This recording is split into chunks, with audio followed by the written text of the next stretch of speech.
بسم اللہ الرحمن الرحیم۔ پیچھے مصنف رحمۃ اللہ تعالی علیہ نے خطبہ کے اندر اصول فقہ کو اجمالاً بیان فرمایا۔ البحث الاول فی کتاب اللہ تعالی سے مصنف رحمۃ اللہ تعالی علیہ اصول فقہ کو تفصیلاً بیان فرما رہے ہیں۔ اصول فقہ میں سے پہلی اصل کا نام کتاب اللہ ہے۔ پہلی اصل کا نام کتاب اللہ ہے، اس لیے پہلی بحث کتاب اللہ کے بیان میں ہے، اس لیے پہلی بحث کتاب اللہ کے بیان میں ہے۔ پھر نظم کتاب اللہ کی چار تقسیمیں ہیں بھائی، نظم کتاب اللہ کی چار تقسیمیں ہیں، اونچا بولو۔ نظم کتاب اللہ کی چار تقسیمیں ہیں۔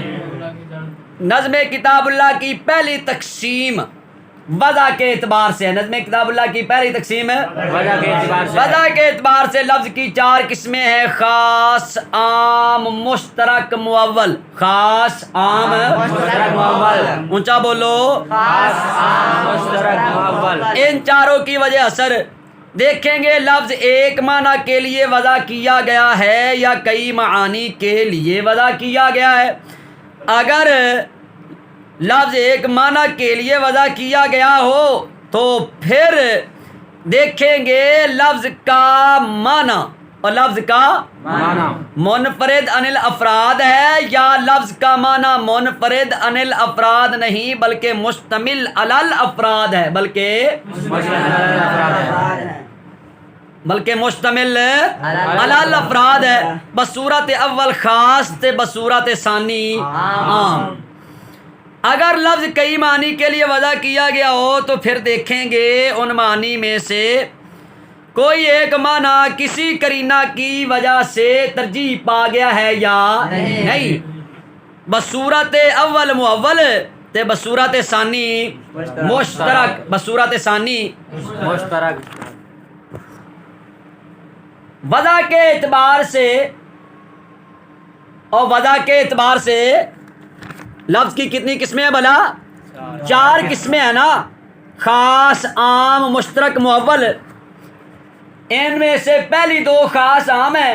فصل فی الخاص والعام سے مصنف رحمۃ اللہ تعالی علیہ خاص اور عام کو بیان فرما رہے ہیں، خاص اور عام کو بیان فرما رہے ہیں۔ فالخاص لفظ موضع لمعنی معلوم او لمسمى معلوم علی الانفراد۔ یہاں سے مصنف رحمۃ اللہ تعالی علیہ خاص کی تعریف بیان فرما رہے ہیں، خاص کی تعریف بیان فرما رہے ہیں اور آگے عام کی تعریف بیان فرمائیں گے۔ خاص کی تعریف: فالخاص لفظ وضع لمعنی معلوم او لمسمى معلوم علی الانفراد۔ خاص ہر ایسا لفظ ہے جو معنی معلوم یا مسمى معلوم کے لیے وضع کیا گیا ہو، انفرادی طور پر وضع کیا گیا ہو۔ اونچا بولیے، انفرادی طور پر۔ پھر خاص کی تین قسمیں ہیں بھائی، خاص کی کتنی قسمیں ہیں؟ تین قسمیں ہیں۔ نمبر ایک خاص فی الفرد، نمبر دو خاص فی النوع، نمبر تین خاص فی الجنس۔ خاص فی جنس۔ خاص فی الفرد کی تعریف: خاص فی الفرد کی تعریف وہ خاص جس کو معین و مشخص کے لیے وضع کیا گیا ہو، جس کو معین و مشخص کے لیے اونچا بولو، جس کو معین شخص کے لیے وضع کیا گیا، معین و مشخص کے لیے وضع کیا گیا ہو، جیسے زید۔ اب زید ایک معین ذات ہے اور مشخص ذات ہے، معین و مشخص کے لیے زید کو وضع کیا گیا ہے۔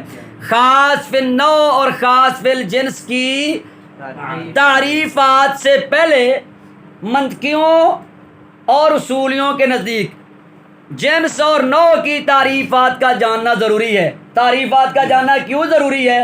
کہ جب ہم منطقیوں کے نزدیک جنس اور نوع کی تعریف کریں گے اور اصولیوں کے نزدیک بھی جنس اور نوع کی تعریف کریں گے تو فرق واضح ہو جائے گا کہ اصولیوں کے نزدیک جنس کسے کہتے ہیں اور نوع کسے کہتے ہیں، اور منطقیوں کے نزدیک جنس کسے کہتے ہیں اور نوع کسے کہتے ہیں۔ اس کے بعد پھر ہم خاص فی النوع اور خاص فی الجنس کی تعریف کریں گے تو پھر یہ تعریفیں اچھی طرح ہمیں سمجھ آ جائیں گی، یہ تعریفیں ہمیں اچھی طرح سمجھ آ جائے گی۔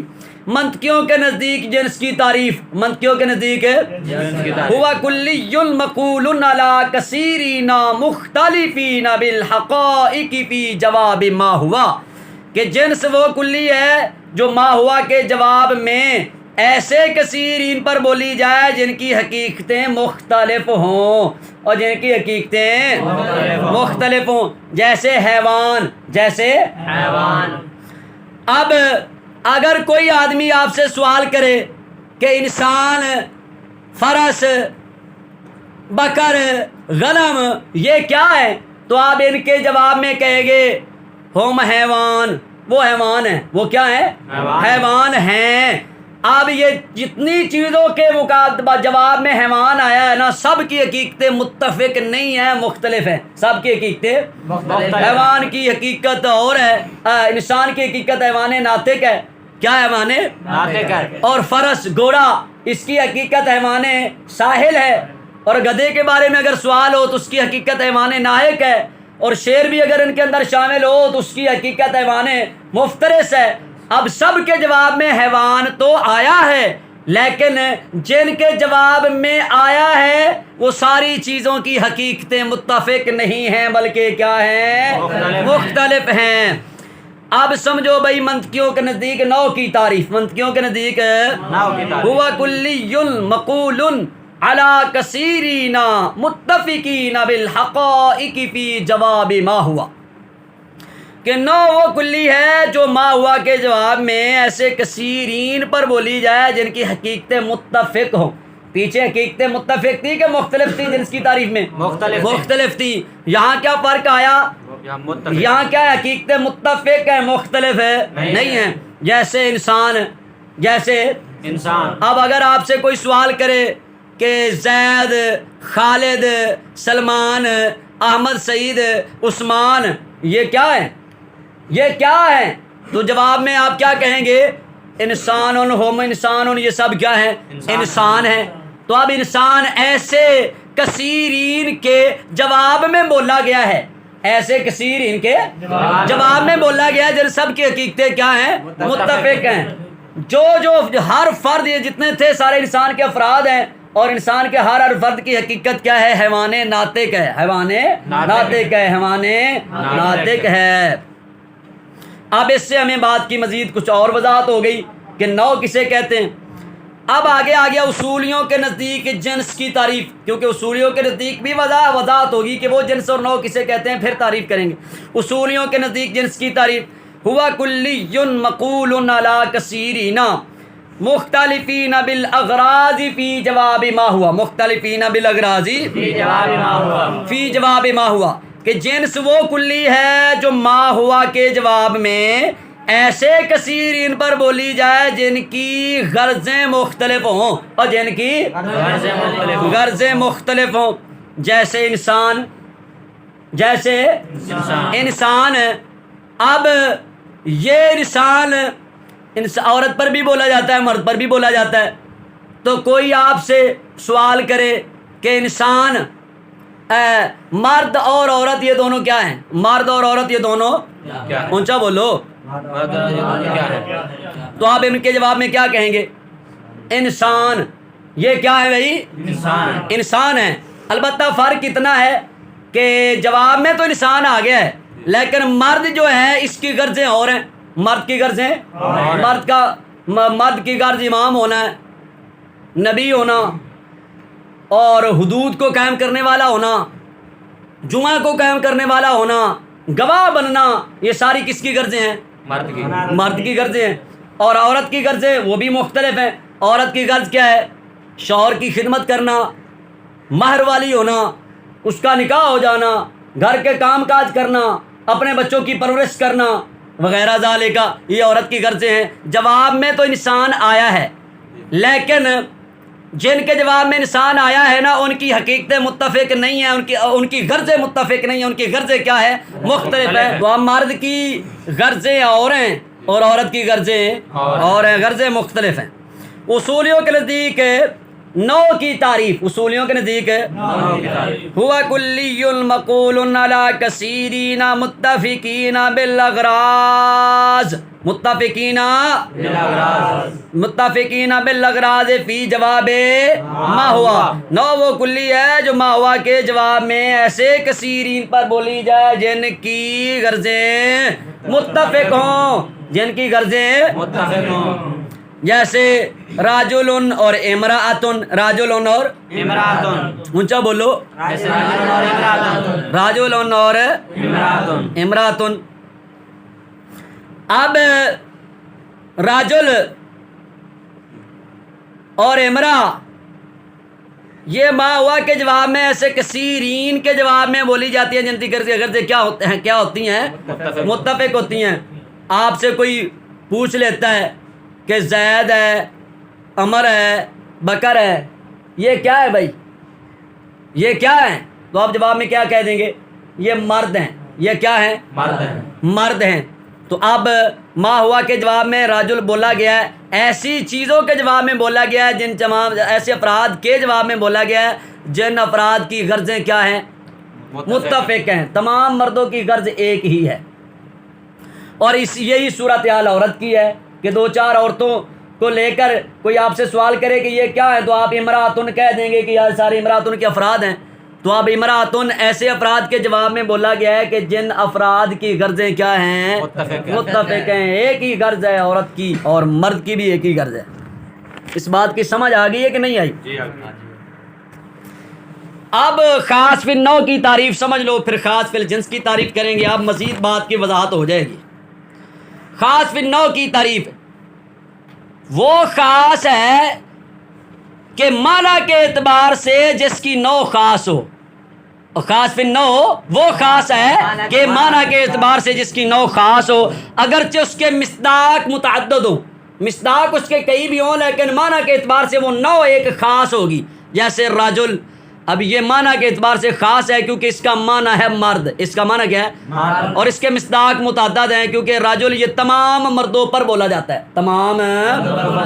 خاص فی الجنس کی تعریف، خاص فی الجنس وہ خاص ہے کہ معنی کے اعتبار سے جس کی جنس خاص ہو، اگرچہ اس کے مصداق متعدد ہوں، جیسے انسان، جیسے انسان۔ اب یہ خاص ہے کیونکہ اس کا معنی ہے حیوان ناطق، اس کا معنی ہے حیوان ناطق، اور اس کے مصداق متعدد ہیں کیونکہ حیوان ناطق سے، کیونکہ اور اس کے مصداق کیا ہیں، متعدد ہیں، اس کے مصداق متعدد ہیں کیونکہ انسان سے مراد تمام مرد اور تمام عورتیں ہیں، انسان سے مراد کیونکہ انسان سے مراد تمام مرد اور تمام عورتیں ہیں۔ اس بات کی یہاں تک سمجھ آ گئی آپ کو؟ آگے ہے عام کی تعریف، والعام کل لفظ ینتظم جمعا من الافراد۔ یہاں سے مصنف رحمۃ اللہ تعالی علیہ عام کی تعریف بیان فرما رہے ہیں۔ کس کی تعریف بیان فرما رہے ہیں؟ عام کی۔ عام ہر ایسا لفظ ہے جو تمام افراد کو اکٹھے شامل ہو، جو تمام افراد کو شامل ہو، خواہ وہ شمول لفظوں کے اعتبار سے ہو یا معنی کے اعتبار سے ہو، خواہ وہ اما لفظاً او معنی لکھا ہوا ہے نا، اما معنی، خواہ وہ شمول لفظوں کے اعتبار سے ہو یا معنی کے اعتبار سے ہو۔ شمول لفظوں کے اعتبار سے ہو، اس کا مطلب یہ ہے کہ صیغہ بھی جمع والا ہو اور اس کا معنی بھی جمع والا ہو، صیغہ بھی جمع والا ہو اور اس کا معنی بھی جمع والا ہو۔ جیسے مسلمون، یہ صیغہ بھی جمع والا ہے اور اس کا معنی بھی جمع والا ہے کیونکہ یہ مسلمون تمام مسلمانوں کو شامل ہے، تمام ہے مسلمانوں کو شامل، اور اسی طرح مشرکون صیغہ بھی جمع والا ہے، معنی بھی اس کا جمع والا ہے، اور کیونکہ یہ تمام مشرکوں کو شامل ہے، تمام مشرکوں کو شامل ہے۔ اور معنی کے اعتبار سے شمول کا مطلب یہ ہے کہ صیغہ جمع والا نہ ہو لیکن معنی جمع والا ہو۔ جیسے من، یہ صیغہ جمع تو نہیں ہے لیکن معنی اس کا جمع والا ہے کیونکہ یہ تمام ذویل العقول کو شامل ہے، جتنے بھی عقل والے ہیں سب کو شامل ہے۔ اور ماں، یہ بھی صیغہ جمع والا نہیں ہے، صیغہ تو جمع کا نہیں ہے لیکن معنی یہ بھی جمع والا دیتا ہے کیونکہ یہ تمام غیر ذویل العقول کو شامل ہے، تمام ہیں۔ اب بھائی آگے حکم الخاص من الکتاب، یہاں سے مصنف رحمۃ اللہ تعالی علیہ کتاب اللہ کے خاص کا حکم بیان فرما رہے ہیں۔ پہلے کتاب اللہ کے خاص کی تعریف کی بھئی اور اس کی پھر تقسیم کر دی، پھر عام کی تعریف کی ہے، عام کی تعریف ہو گئی، اس کی مثالوں کے ساتھ وضاحت بھی مختصر سی ہو گئی ہے۔ اب آگے حکم الخاص من الکتاب سے مصنف رحمۃ اللہ تعالی علیہ کتاب اللہ کے خاص کا حکم بیان فرما رہے ہیں۔ کتاب اللہ کے خاص کا حکم یہ ہے کہ اگر کتاب اللہ کے خاص کے مقابلہ میں خبر واحد یا قیاس آ جائے تو تطبیق دینے کی کوشش کریں گے، تطبیق دینے کی کریں گے۔ اگر تطبیق دینا ممکن ہو تو فابہا، اگر تطبیق دینا ممکن نہ ہو تو پھر خبر واحد اور قیاس کو چھوڑ دیں گے، کتاب اللہ کے خاص پر عمل کریں گے۔ خبر واحد اور کتاب خاص کو چھوڑ دیں گے، کتاب اللہ کے خاص پر عمل کریں گے۔ یہ کیا بیان ہوا بھائی؟ کتاب اللہ کے خاص کا حکم بیان ہو گیا۔ اب آگے مثال ہو سے نا کتاب اللہ کے خاص کی پہلی مثال بیان کرنی ہے۔ اس سے پہلے دو فائدوں کا جاننا ضروری ہے۔ اس سے پہلے فائدہ نمبر 1، حدیث کی 3 قسمیں ہیں۔ کتنی قسمیں بولو؟ 3 قسمیں ہیں۔ حدیث کی 3 3 قسمیں ہیں۔ نمبر 1 خبر واحد، نمبر 2 خبر مشہور، نمبر 3 خبر متواتر۔ نمبر 3 خبر واحد کی تعریف، جس کے راوی اس قدر کم ہوں کہ ان کا جھوٹ پر متفق ہونا ممکن ہو۔ جھوٹ پر متفق ہونا ممکن ہو۔ روات حدیث کم ہے اور ان روات کی تعداد کو دیکھ کر بندہ یہ سمجھے کہ ان کا جھوٹ پر متفق ہونا ممکن ہے کہ یہ جھوٹ پر اتفاق کر لیں، اس طرح کی تعداد ہو۔ خبر مشہور، جس کے راوی ہر زمانہ میں 3 سے کم کہیں نہ ہوں۔ اور خبر متواتر کی تعریف، جس کے راوی ہر زمانہ میں اس قدر کثیر ہوں کہ ان کا جھوٹ پر متفق ہونا محال ہو۔ جھوٹ پر متفق ہونا محال ہو، کوئی بھی نہ سمجھے اس کو کہ یہ جھوٹ پر متفق ہو سکتے ہیں، ان کا جھوٹ پر متفق ہونا کیا ہو؟ محال ہو۔ یہ پہلا فائدہ ہو گیا بھائی۔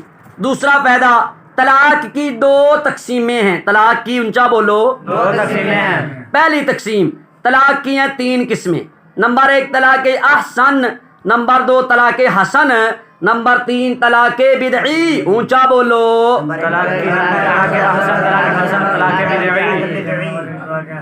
تو ہم سب سے پہلے طلاق احسن کی تعریف کرتے ہیں، پھر حسن کی کریں گے، پھر طلاق بدعی کی تعریف کریں گے۔ طلاق احسن کی تعریف، مرد عورت کو ایسے طور میں طلاق دے جس میں مرد عورت کے قریب نہ گیا ہو، جس میں مرد عورت کے قریب نہ گیا ہو۔ پھر دوسرے طور میں بھی طلاق نہ دے، تیسرے طور میں بھی طلاق نہ دے، حتیٰ کہ عورت کی عدت مکمل ہو جائے، حتیٰ کہ عورت کی عدت مکمل ہو جائے۔ طلاق احسن کی تعریف، مرد عورت کو طلاق حسن کی تعریف، مرد عورت کو ایسے طور میں طلاق دے کہ جس میں مرد عورت کے قریب نہ گیا ہو، دوسرے طور میں پھر دوسری طلاق دے، اور تیسرے طور میں تیسری طلاق دے، تیسرے طور میں تیسری طلاق دے۔ اور آگے کیا بھائی؟ طلاق بدعی کی تعریف، مرد عورت کو حالت حیض میں طلاق دے، یا ایک جملے میں 3 طلاقیں دے، یا 3 جملوں میں 3 طلاقیں دے، یا 3 جملوں میں 3 طلاقیں دے۔ یہ ہوگی پہلی تقسیم کے اعتبار سے طلاق کی 3 قسمیں۔ دوسری تقسیم، طلاق کی 3 قسمیں بھائی، طلاق رجعی، طلاق بائنہ، طلاق مغلظہ۔ طلاق رجعی کی تعریف، مرد کا عورت کو صریح الفاظ میں 1 یا 2 طلاقیں دینا، 1 یا 2 طلاقیں دینا۔ جیسے کوئی اپنی بیوی کو کہے تجھے طلاق دی، یا کہے تجھے 2 طلاقیں دی، یا کہے تجھے طلاق، تو یہ ساری طلاق رجعی کی صورتیں ہیں۔ طلاق رجعی کا حکم، طلاق رجعی دینے والا شخص عدت ختم ہونے سے پہلے عورت سے رجوع کر سکتا ہے، نکاح کرنے کی کوئی ضرورت نہیں، اور عدت کے بعد نکاح کرے گا، حلالے کی کوئی ضرورت نہیں ہوگی۔ طلاق بائنہ کی تعریف، مرد کا عورت کو کنایہ الفاظ کے ساتھ طلاق دینا، یعنی مرد یوں عورت کو کہے تو چلی جا، تو دفع ہو جا، تو گھر سے نکل جا، تو پیکے چلی جا، آج کے بعد تیرا میرا کوئی واسطہ نہیں، تیرا میرا کوئی تعلق نہیں، تو اپنا راستہ لے، میں اپنا راستہ لوں، جہاں تیرا جی چاہے تو اپنا عقد کر سکتی ہے، وغیرہ وغیرہ لفظ بولے۔ اللہ اکبر، یہ کنایہ الفاظ ہیں بھائی۔ تو ان کے ذریعے طلاق کون سی واقع ہوتی ہے؟ طلاق بائنہ۔ اور طلاق بائنہ کا حکم، طلاق بائنہ دینے والا مرد عدت سے پہلے یا عدت کے بعد عورت سے نکاح کر سکتا ہے، حلالے کی یہاں بھی کوئی ضرورت نہیں۔ اور جیسے رجعی میں عدت کے بعد حلالے کی ضرورت نہیں ہوتی، تو یہاں بائنہ میں بھی حلالے کی کوئی ضرورت نہیں ہے۔ طلاق مغلظہ کی تعریف: ایک جملے میں 3 طلاقیں یا 3 جملوں میں 3 طلاقیں دینا طلاق مغلظہ کہلاتا ہے۔ طلاق مغلظہ کا حکم یہ ہے کہ طلاق مغلظہ والی عورت بلا تحلیل شرعی زوج اول کے نکاح میں نہیں آ سکتی۔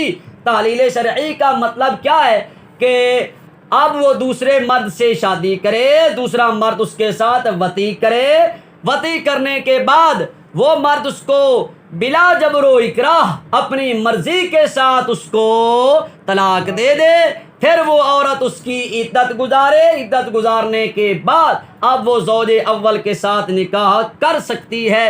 یہ ہے تحلیل شرعی۔ تو طلاق مغلظہ والی عورت بلا تحلیل شرعی زوج اول کے نکاح میں نہیں آ سکتی۔ اور اس کا جو ترجمہ ہے وہ پیچھے والے سبق میں ہو چکا ہے، لیکن پھر ذرا اعادہ کر دیتے ہیں ترجمہ کا۔ البحث الاول فی کتاب اللہ تعالی، پہلی بحث کتاب اللہ کے بیان میں ہے۔ پہلی بحث فصل فی الخاص والعام، یہ ایسی فصل ہے جو خاص اور عام کے بیان میں ثابت ہونے والی ہے۔ فصل جہاں بھی آتا ہے نا، یہ آدھا مبتدا محذوف کی خبر بنتا ہے، ٹھیک ہے، اور اس کے بعد اگر کوئی جار مجرور آ جائے تو یہ چونکہ فصل لفظ ناکرہ ہوتا ہے، ناکرہ کے بعد جار مجرور آ جائے تو پھر جار ناکرہ کو موصوف اور جار مجرور کو کیا بناتے ہیں؟ صفت بناتے ہیں۔ تو اس لحاظ سے ترجمہ ہو رہا ہے یہ ایسی فصل ہے جو خاص اور عام کے بیان میں ثابت ہونے والی ہے۔ خاص اور عام کے بیان میں ثابت ہونے والی ہے۔ فالخاص لفظ وضع لمعنى معلوم او لمسمى معلوم علی الانفراد، پس خاص ایسا لفظ ہے جو معنی معلوم یا مسمى معلوم کے لیے انفرادی طور پر وضع کیا گیا ہو، کا قولنا فی تخصیص الفرد زید و فی تخصیص النوع رجل و فی تخصیص الجنس انسان، جیسے ہمارا قول فرد کی تخصیص میں زید اور نوع کی تخصیص میں رجل اور جنس کی تخصیص میں انسان۔ والعام کل لفظ ينتظم جمعا من الافراد اما لفظا كقولنا مسلمون و مشرکون و اما معنى كقولنا من و ما، اور عام ہر ایسا لفظ ہے جو افراد کو اکٹھے شامل ہو، یا لفظاً جیسے ہمارا قول مسلمون اور مشرکون، یا معنی جیسے ہمارا قول من اور ما۔ وحکم الخاص من الکتاب وجوب العمل به لا محالۃ، اور کتاب اللہ میں سے خاص کا حکم اس پر یقینی طور پر عمل کا واجب ہونا ہے۔ فَإِنْ قَابَلَهُ خبر الواحد او القیاس، پھر اگر اس کتاب اللہ کے مقابلے میں خبر واحد یا قیاس آ جائے، اور پھر اگر خبر واحد یا قیاس اس کتاب اللہ کے مقابلہ میں آ جائے، فَإِنْ أَمْكَنَ الْجَمْعُ بَيْنَهُمَا بِدُونِ تَغْيِيرٍ فِي حُكْمِ الْخَاصِ يُعْمَلُ بِهِمَا وَإِلَّا يُعْمَلُ بِالْكِتَابِ وَيُتْرَكُ مَا يُقَابِلُهُ، پھر اگر خاص کے حکم میں تبدیلی کرنے کے بغیر ان دونوں کو جمع کرنا ممکن ہو تو ان دونوں پر عمل کیا جائے گا، ورنہ کتاب ان دونوں پر عمل کیا جائے گا، اور اگر اس طرح نہ ہو تو کتاب پر عمل کیا جائے گا اور اس چیز کو چھوڑ دیا جائے گا جو اس کتاب کے مقابلہ میں ہو، جو اس کتاب کے مقابلہ میں ہو۔